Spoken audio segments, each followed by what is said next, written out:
Wow, that worked really well. Thanks. Good morning to the four of you.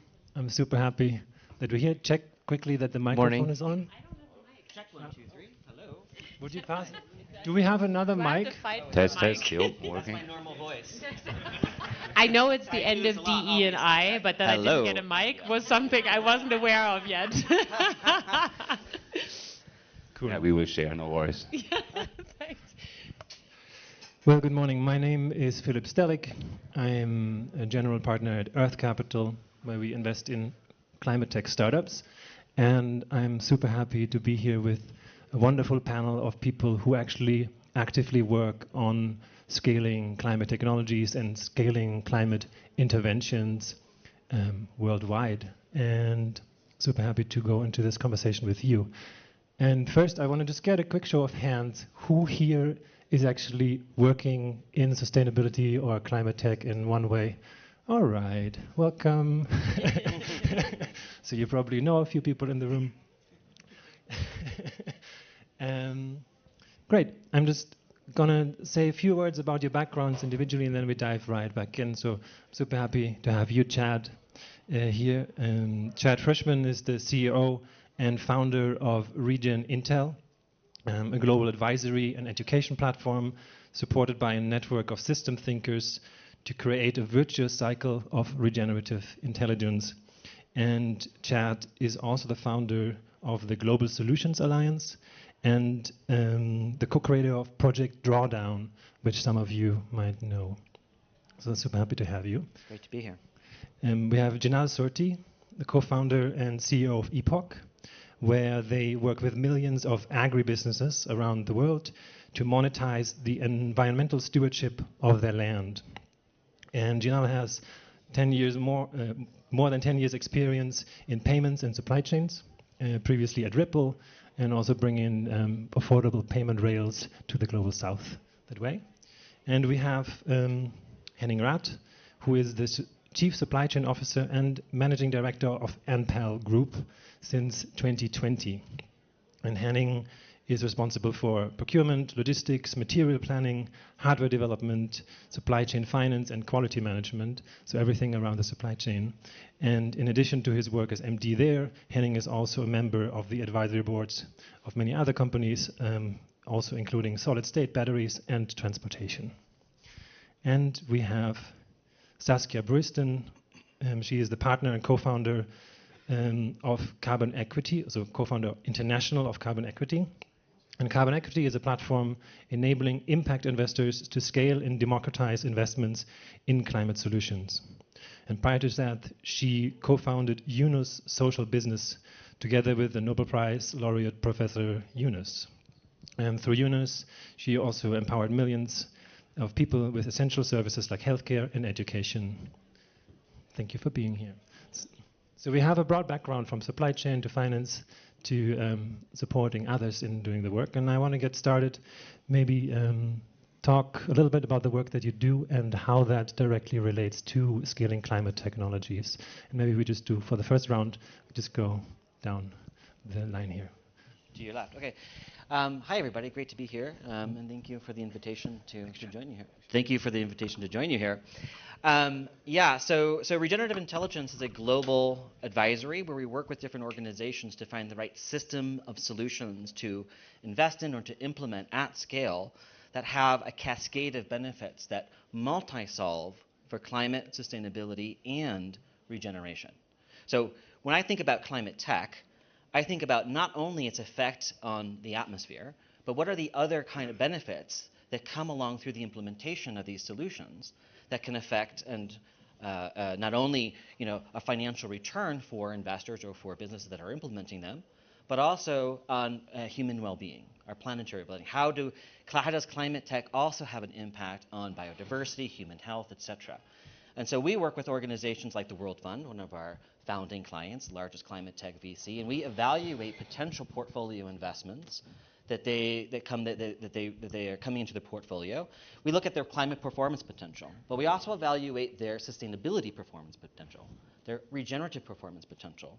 So how do these potential companies that they want to invest in not only have a direct impact on the atmosphere and hopefully return for the World Fund, but also have all these cascade of benefits. And I think when I think of how to scale climate tech, we have to think about not just the climate, not just finance, but how we're implementing these solutions and how companies that are implementing these solutions are taking an account for both the cascade of potential costs that come along with that implementation, but also in parallel the benefits that can, maximize that return on investment outside of just the monetary return, right? There's a lot of other types of value that when you implement solutions you can, particularly as a system of solutions. So what I see in climate tech is really essential, and what we try to do is steer our clients and organizations to look at not just one solution, but how a solution or a group of solutions fits within a system, right? Because the enabling solutions and technology around an implementation is just as important as the solution itself that you're trying to implement. So it's really a holistic view of how we're investing in systems rather than an individual technology or practice, or how those individual companies can fit within a broader network of solutions. Hi, everyone. My name is Janal. I'm one of the co-founders of Epoch.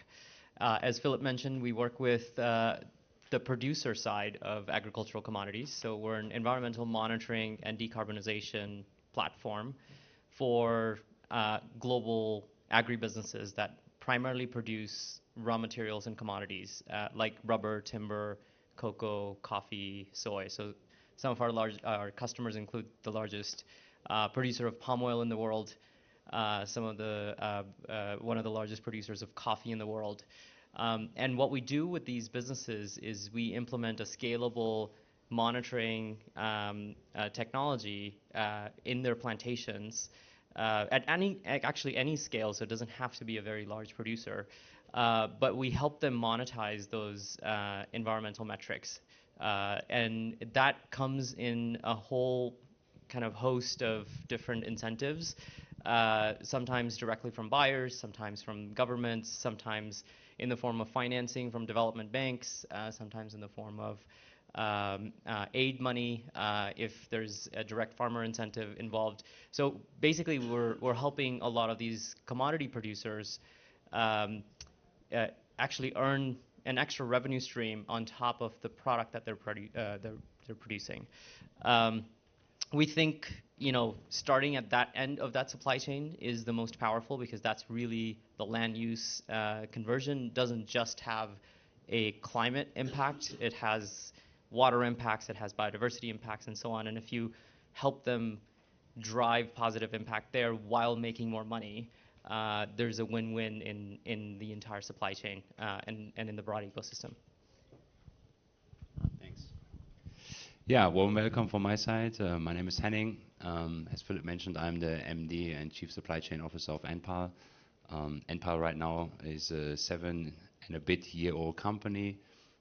We started the company with the vision of actually electrifying residential homes. It's based in Berlin, and getting rooftop solar heat pumps for a residential homeowner is an absolute hassle. You have to fill in like 20 applications and papers and everything. So we had the vision of, let's digitize this and make it accessible to the masses. So NPAL scaled it rapidly. Today we are offering rooftop solar, batteries, EV charging infrastructure, heat pumps, and combining all of those assets into what we call a virtual power plant. In the end, it's an IoT cloud computing solution that takes all the production and the consumption data, and we're optimizing it via AI algorithms, and we are connecting hundreds of thousands of micro power plants into one virtual big one, and trading actually arbitrage for our customers the energy, and create additional revenues for our customers. That is actually in a nutshell what we're doing. So I think today we are really talking about how to scale climate tech. So very much looking forward to the discussion. Yeah, I have my own mic, thank you. So today I'm here to represent Carbon Equity. We're a climate tech investing platform, investing in the top venture capital and private equity and also infrastructure funds that in turn invest in climate. So it sounds a little bit boring at first. What is this woman doing here? Just investing in funds. But I actually think that this is one of the important ways to scale climate tech because a lot of the big capital providers like pension funds, at least in Europe, in the US they're a little better, don't dare to invest in a climate tech because it is just a too risky asset class for them. And so we actually see by creating a fund of funds, we have the ability to scale, get more capital into these very important companies. But maybe taking one step back. So what's our mission at Carbon Equity? We have two missions. On the one hand, we want to make sure that as much as possible capital gets into this very, very important space. But two, we're also called Carbon Equity. And that second dimension is that we don't just want to make sure that ultra-rich and big institutional investors can invest in this very important asset class, but that also, let's say, a little bit more normal people that have a salary can invest in the climate transition. Why is that so important? Well, I think we're seeing it left and right happening. I'm German. I see it in my own country right now. The elections are upon us. 5 years ago, when the European election was on, climate was all the rage and everyone was voting for climate. Now I see in my own country, Germany, climate is not even a topic on the agenda for the election, which is happening in a month, because the topic has become so toxic. And how do we detoxify climate? In various ways. Making it less political, and I can talk more about that also in another intervention. But I also feel it's about taking sort of the more average Joe, again, still an average Joe that has a salary, with us onto this journey of seeing how they can invest in this very important asset class, how they can become part of the climate solutions, and in turn also make money while they're doing this, because that's of course also a prerequisite for any normal investor to invest into. So that's how we look at scaling climate tech innovation in those various ways. Thank you very much. And maybe we just actually stay with you and tag on to that is, when you evaluate funds or when you evaluate projects where you invest, how do you evaluate or how do you look at what the potential scale is that they can see? And also with the question of, you also have an infrastructure fund, right? So the question of new innovation versus scaling the things that are there. And I'm really curious how you are thinking about that. Well, the truth is we need all of it, right? We need innovations, we need to scale up existing technologies, we need it both. And that's why we at Carbon Equity have decided to go for this super diversified strategy. So on the one hand, we have an infrastructure fund of funds where we allow our individual customers to invest in infrastructure, so scaling up existing technologies, be it solar, be it wind, et cetera, et cetera. Why is that important? Because we know those technologies work, and today they reduce carbon emissions. So we need it. So in terms of the time value of carbon, it's a very important intervention. Yet, we also believe that innovations are also important. Innovations are for us not only, to be clear, moonshots. So if I look at our portfolio, only about 5% of our overall diversified portfolio is really in those moonshots, like nuclear fusion, for example. But we do see that we do need to also allocate capital to those moonshots.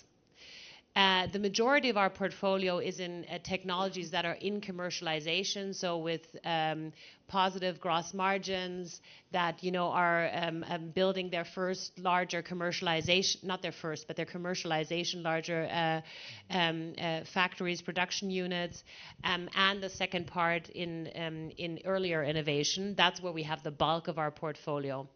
And let me also say one more thing. I think we need to be somewhat selective because indeed in the innovation space, we can't do it. We also can't do it all. So we try and really find the best funds that also have a very clear focus on and a theory of change, why they invest in the areas that they're investing into, because let's say, investing in too many things, and let's say if we would be investing in 20 different nuclear fission approaches, we're also not going to get to the solution, because we're just going to have like this speckled distribution of capital everywhere, rather than, let's say, aligning on, let's say, 3 or 4 key approaches to tackle that technology. So I think that's also something that we need to keep in mind if we're talking about innovation, not to spread ourselves too thin, but to actually try and find a couple of those bigger bets.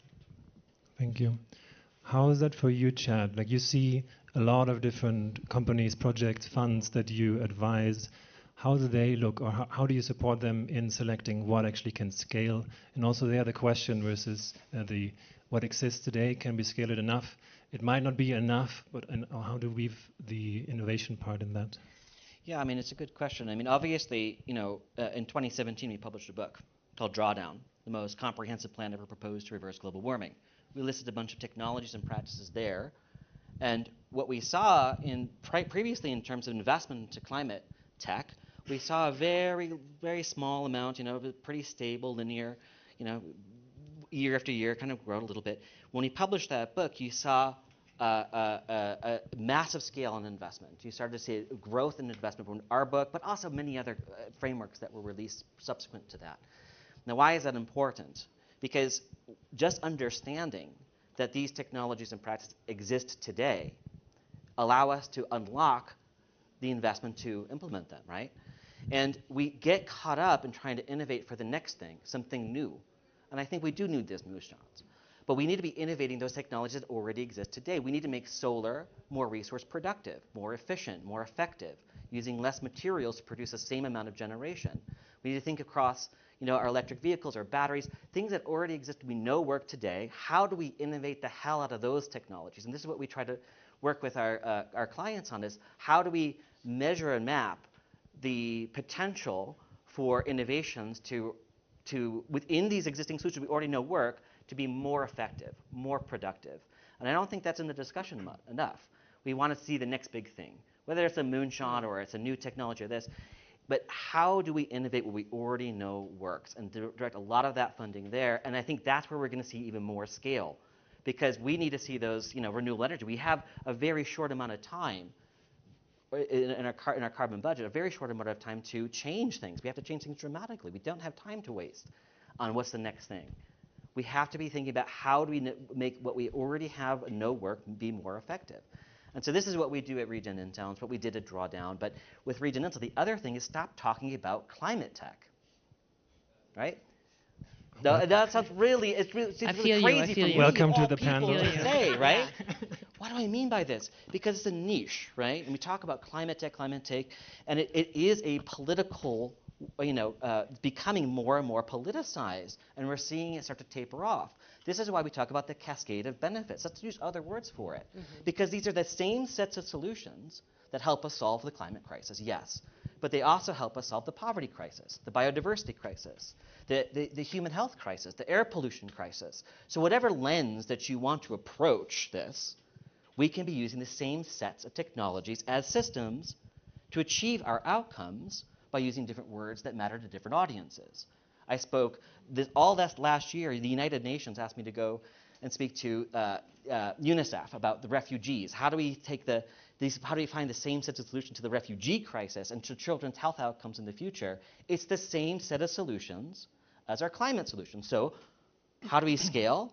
We use the same sets of solutions and innovate the hell out of them and use different framings.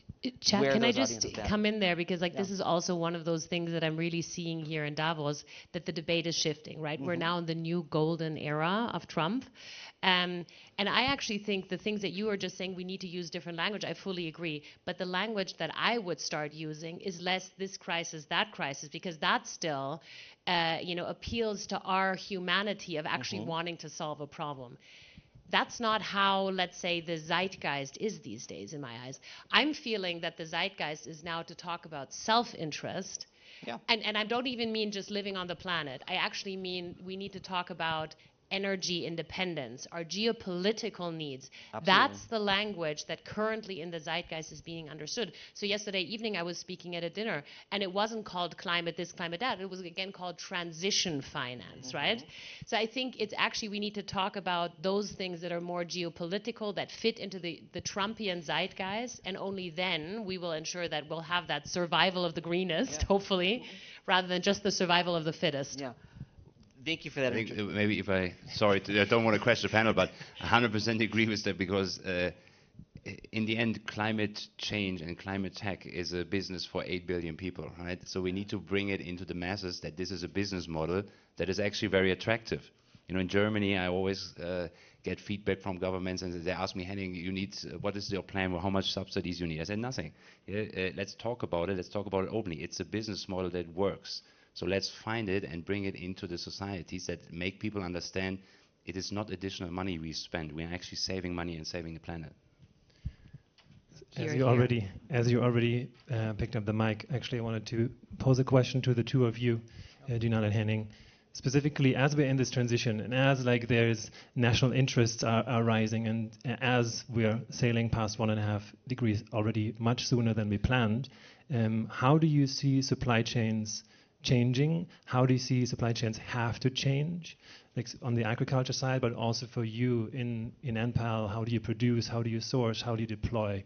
Would love to hear a little bit about that. Yeah. Before a little kind of bit of a continuation from the previous discussion, we'll flow into Beautiful. that. I love how promise, this is already flowing. I promise. That's what you wanted, right? Yeah. An actual discussion. So, I mean, I grew up in India, moved to Canada when I was 13, then moved to the US, and now I live in London. And I've spent the majority of my career selling to global South businesses, or solving problems for global South businesses. And it's a very different mindset. These businesses are not represented at events like this. Like, you have to look very, very hard to see a large agricultural producer being here. Although I met one this morning, it was sort of a weird coincidence. But the reality of these producers is very, very different. And this notion of, doing something for the climate or doing something for the environment is a very Western notion of thinking about this crisis. For them, it's really about how do we get an opportunity to grow, and how do we get an opportunity to compete more effectively. So I'll just put you in the mindset of my customer. These are, agribusinesses that run, maybe a few thousand to a few 100,000 hectares of plantations and farms to produce maybe 10, 15 of these kind of major commodities. Over the past years, every single one of these commodities, most of them, there are a few exceptions, but every single one of them have been oversupplied in the market. The price spikes have not been because the producers are making more money. It's because there has been climate shocks that have limited supply. But in general, every single commodity is oversupplied. So now you're competing in a business that has oversupply. You are a price taker, because when you produce palm oil, you're going to sell into a black box commodity market. You're not able to set the price, and you have to take whatever is given to you. You now have governments and your buyers, telling you have to comply with EUDR, you have to comply with CSRD, you have to do all these things. And then you have your banks telling you, hey, what are your emissions? You're gonna lose this relationship if you don't, do this. And so they're sort of and by the way, they are already dealing with climate shocks. Like, we have customers that have been dealing with landslides and forest fires and all these things that have been kind of decimating their production. And so with that mindset, if you go to them and say do this because it's the right thing for the world, it's absolutely not going to fly.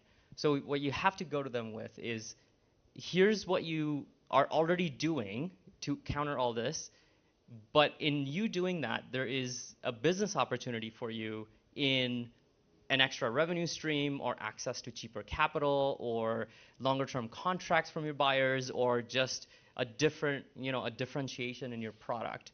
And so these producers, our sale to them has never been about, decarbonize that's what we tell their buyers. They're definitely decarbonizing their supply chain, but for these producers, it's really about making an incremental sort of, revenue stream or creating a bigger opportunity. So this talk of, that we need to shift the conversation. I think it's a very Western sort of mindset, and it's already sort of it never would have worked in the global South anyways, but even more so now. Coming back to your question on how do these supply chains change? I think the first step is transparency. There's no way around it. Every single commodity producer in the world is going to be a global player, is going to need to be transparent in terms of what they're doing, how they're doing it, and if there are any negative or positive impacts in what they're doing. And I think once we get to that first step, then there are pathways in which these things can then have a path to remove carbon, increase biodiversity, increase water yields. All these things can start coming after you sort of measure and be transparent about this. Just one real example, lack of transparency sort of hit home for me when working with our last client. If you look at any sort of emissions factors for meat or per 100 grams of protein, one of the worst offenders seems to be shrimp. If you look at kind of beef, lamb, and then farm shrimp comes next. And these global averages basically say, oh, well, shrimp, if you get 100 grams of protein from that shrimp, the average emissions of that is 18.1 or 18.6 kilograms of CO2 equivalent. We work with a large producer in Honduras, and they're doing all the right things. All of their farms are deforestation free. They're sourcing sustainable feed. They have solar panels on their rooftop. And so when we applied our solution, we were even shocked that their footprint is not 18, it's actually 3. And 3 is actually even lower than the average footprint for an egg, for 100 grams of egg, or protein from an egg. And when they sort of have this way of communicating with their clients, with their buyers, to say, actually, what you're reporting in your Scope 3 footprint is a gross exaggeration because we're actually a lot better than the average shrimp producer, it then makes a ton of business sense for them. And that's how these supply chains change, is through that level of transparency. You're going to have market pressures and just pure supply and demand that's going to go into more transparent and better ways to do business because they just look better and they are cheaper and more efficient and sort of less risky. Thanks. Double clicking on this, I mean, NPA's supply chain changed a lot in the past 5 years. I lived in China the past 12 years. I'm still living in Shenzhen. So we are very close to our partners. The NPA supply chain runs basically fully integrated. We are co-developing hardware, software solutions with partners, and then going into the industrialization phase. And in the end, we are looking at this from the geopolitical perspective. Today, the majority of renewable energy components comes from China. So if we go through a solar module, silicon, polysilicon, ingot, wafer, cells, module, in the end, the value chain is 98% China. Now we're diversifying with the Inflation Reduction Act in the US, and we have the production link incentive in India. Southeast Asia is picking up, but it still is like this. So for me, right now, is the pressing question, with Trump being back and Trump 2.0 is taking off, as we have seen all on Monday and yesterday, and it's proceeding. What does it actually mean for us, for me as a European, for our company as a European company with a European home market? Are tariffs on the uprise? Are we, as Europeans, moving closer to China? We are somewhere in between. In German we have a nice word, we are not meat and not fish. So we are undecisive right now. And we are trying to be everybody's darling, but with a very, I would say, indecisive government on German level right now, speaking as a German, but also on European level. And I think this is what keeps us very busy. So we are running what we call a China plus X strategy. We are diversifying into Vietnam, into Indonesia, into India. But I think the globalization that we all enjoyed in the past 30 years was one of the key success factors for Europe. Was basically three factors in the past 30 years. It was cheap energy through Russian gas, it was cheap labor through China, and it was cheap protection through the US. All those three things are changing right now. So we need to reinvent ourselves, and that means we need to reinvent our supply chain. And I think we need to reinvest into local for local production, even though from my perspective, this will cost a lot of money and it will slow us down in fighting climate change. And if we're being honest, we have a CO2 budget right now that is exhausted in 7 years. So it means 1.5 degrees, it's gone. Let's see how much harm we can still avoid, but the target is gone.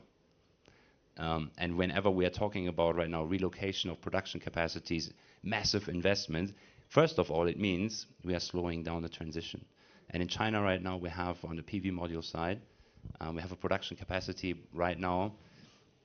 End of last year was like 900 gigawatts. We have a demand global of 400 this year, probably 450 gigawatts. So actually we have double the production capacity already, but due to geopolitical conflicts and world power shifts, we are not utilizing it actually, and being a one world to fight this, because we are created this as one world through globalization, to be honest. But instead of right now, we are discussing of reinventing supply chains that cost trillions of dollars, and that is frustrating to me, to being honest. So we are trying to navigate this as efficient as possible with an end-to-end approach from co-developed products until it hits the customer doorstep. But it's going to be an interesting year, I think. Thank you both. Maybe going back to you, Saskia, how you mentioned already the politicization of climate, and I'm also wondering how you see public versus private money playing a role, or public versus private interventions in the funds that you're looking at, and how you are approaching the next coming years. Yeah. Well, I fully echo what Henning just said a second ago about us not acting as one world. And I also echo the point that we need to make climate solutions completely competitive. In some areas, that's just still not the case, and therefore, I do think that governmental interventions in the broadest sense can be extremely helpful. I mean, one example of one of the companies that is in one of the portfolios of one of our portfolio companies is Infinium. They're an incredibly successful company that, among other things, produces sustainable aviation fuel. And that's one of those sectors that just still has a massive green premium. And there, without any governmental, let's say, guidance, that area could not be successful yet. Obviously, we know that aviation is about 2% of our global CO2 emissions. And it's not so easy to fly electric at this stage for obvious reasons. We don't want the battery to go out.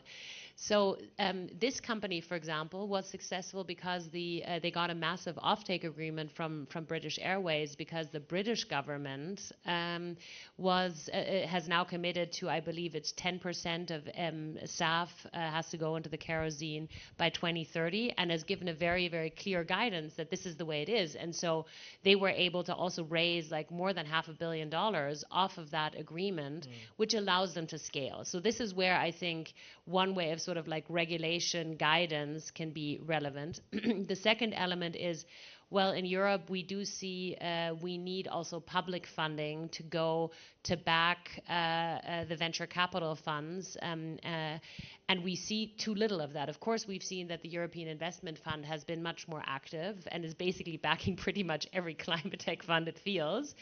But we still need to do more. And I think pension funds, I already alluded to that earlier, it's ridiculous that European, and I was sitting next to a pension fund yesterday evening, I won't mention the name, and I was saying, why are you not investing in European venture capital? This is a is a European pension fund. And they say, well, the track records of the American VCs is just so much better.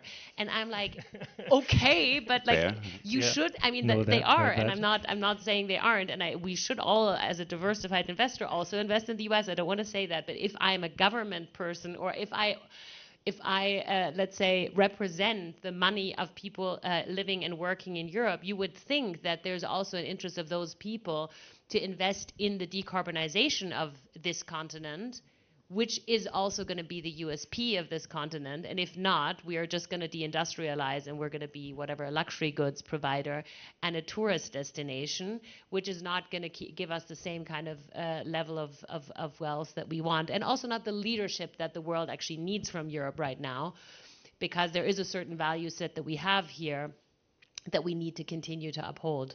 So I see, in other words, I do think that in certain categories, like governmental interventions are relevant, both, let's say, on the regulatory side as well as on the capital side.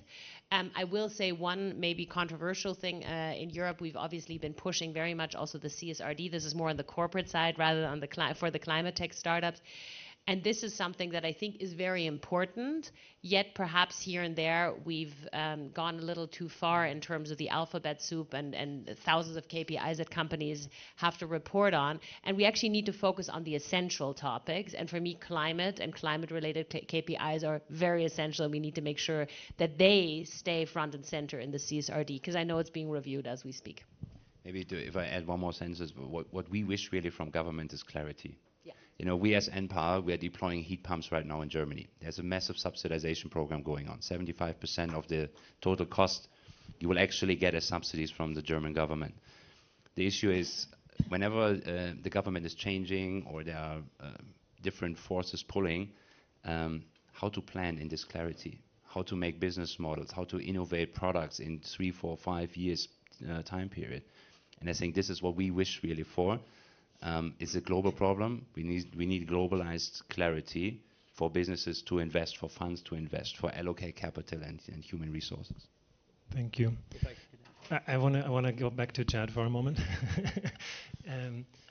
Saskia also mentioned some of the metrics, like getting back down to the fundamentals.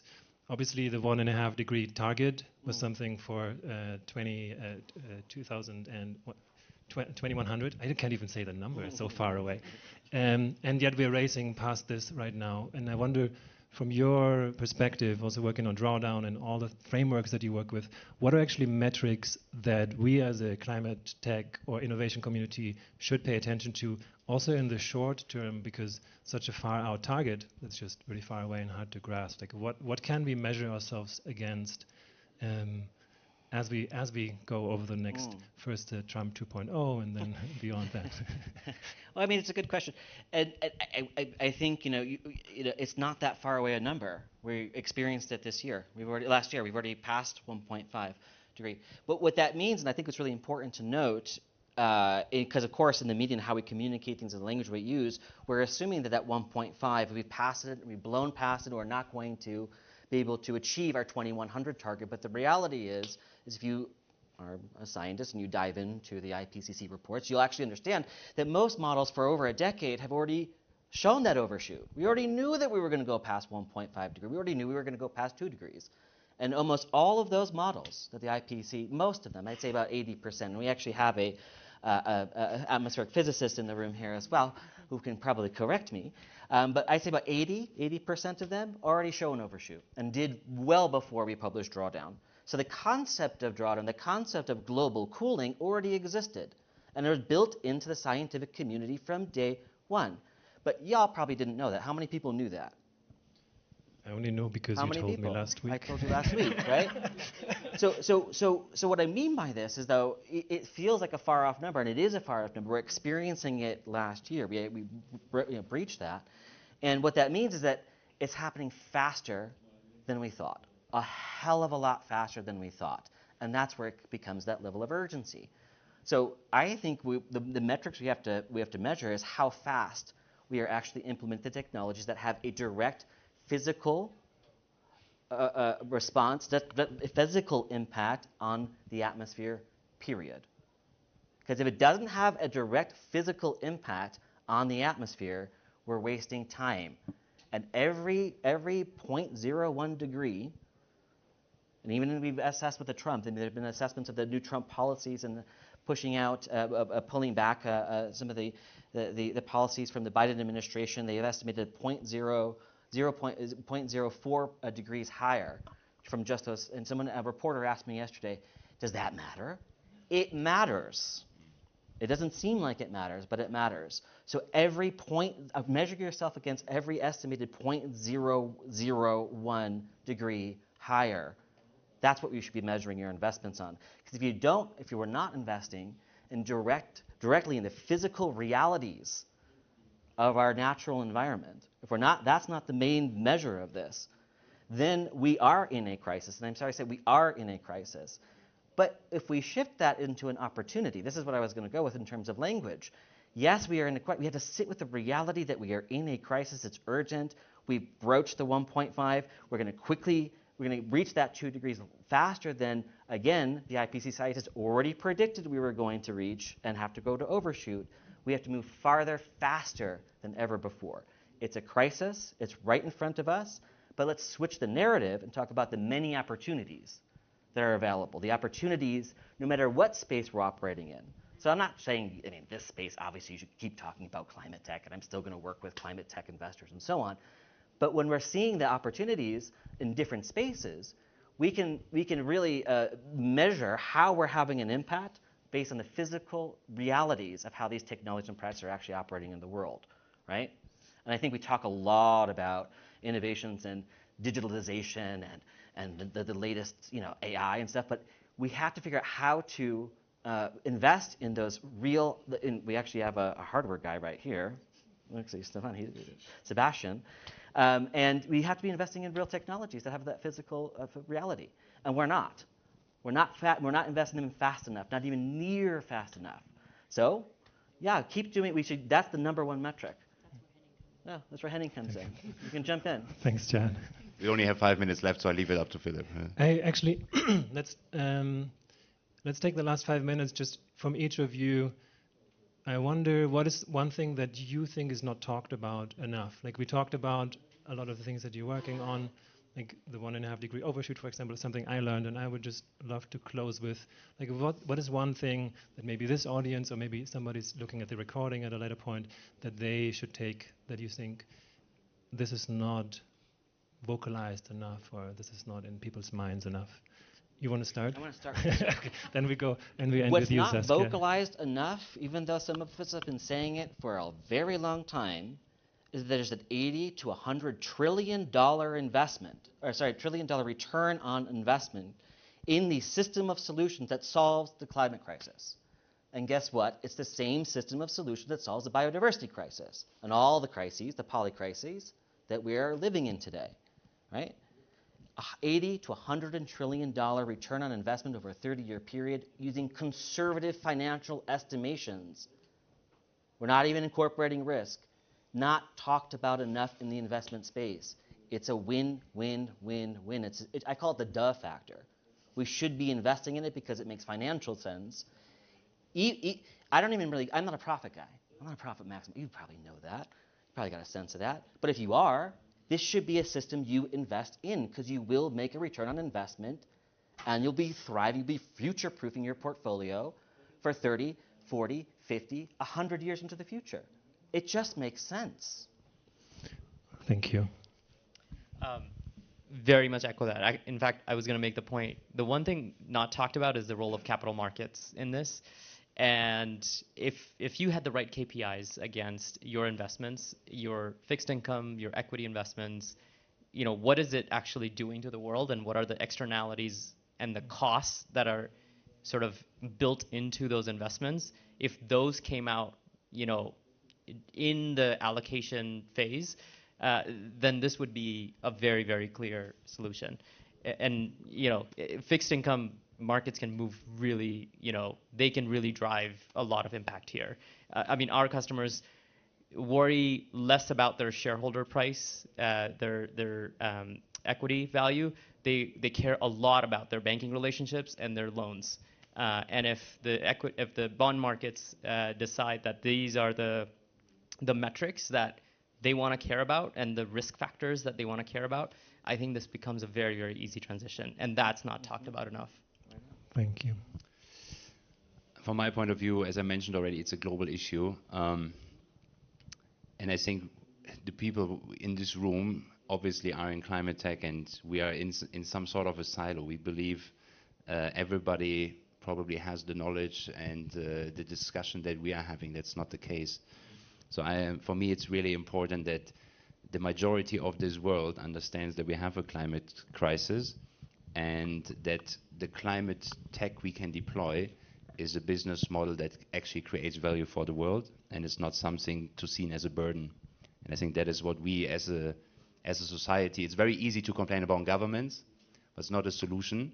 But us as leaders, I think this is my wish for today. Let's draw it into the world and then communicate it.